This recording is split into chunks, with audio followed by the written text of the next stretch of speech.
iba. Sa tuwing tayo'y nag-aaway, gusto mo nang iwalayan, pwede naman nating idaan sa masinsinan na usapan. Di yung sasabihin mo sa akin na ayaw mo na, eh alam ko at alam mo na di ko kaya yung diba. Kaya pwede bang bati na tayo, itigil na ang pagtatalo. Pangako ko sa'yo, ako na ay magbabago. Itatama ang mga mali na nagawa sa'yo. Ako ay handang lumuhod, mapatawad mo lang ako. Dahil ikaw ang nabigay na lakas upang ako ay di bumigay sa mga hamon ng buhay. Diba inanap natin to na sabay. Kaya sana'y patawarin mo na ako sa mga nagawa ko na kasalanan. Di ko naman sinasadya na ikaw ay aking masaktan. Takot lang naman ako na baka mapunta ka sa iba. Dahil masakit yun para sa akin, eh kasi mahal kita.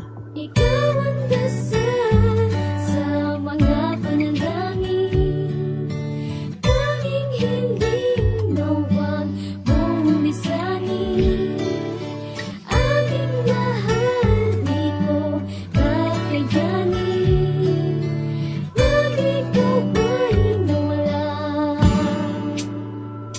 sa Lagi na lang pag ganito, relasyon ay nagugulo, nadadalas ang pag-aaway at hindi magkasundo. Pag-ibig ko'y buong-buo, bakit di mo matamo? Puro na lang baka malian ko ang nakikita mo. Tapos sasabihin mo, natigilan na ito. Wala ka mong patutunguhan ng ugnayang nabuo. Mahal, ayusin natin to, hindi ko makakaya to. Isang maliit na kasalanan ay pinapalaki mo. Sige, ako na ang mali, pwede ba pati na tayo? Ito tama ang mali, basta hayaan mong magbago. Kahit ako ay medyo gago, tapat naman at totoo. Hindi sumagi sa isipan na ika'y iwanan ko. Ito ang aking pagkatao, mahal kita't nire-respeto. Itaga mo sa bato, sa pula ko, sa gaya mo. Hindi mag-iiba ang pagtingin ko sa iyo. Basta wag mo akong iiwan, handa kong magsakripisyo. Ikaw ang dasal sa mga panalangin, tanging hindi nawag mong lisanin.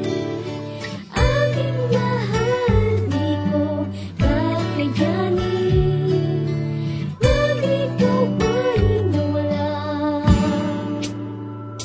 sa Di alam ko at tanggap ko na may mali ako, pero di ba sapat ang sorry para mapatawad mo? Kasi nahihirapan na ako sa gantong kalagayan. Yung bang tipong dahil sa akin ang ating pinagawayan, di ko na kayang pigilan mga luha sa mata. Pag naaalala mga araw na kasama ka, pero tanong ko lang sa'yo, mauulit pa ba yun? Mga pangako mo sa akin, mapupunit na ba yun?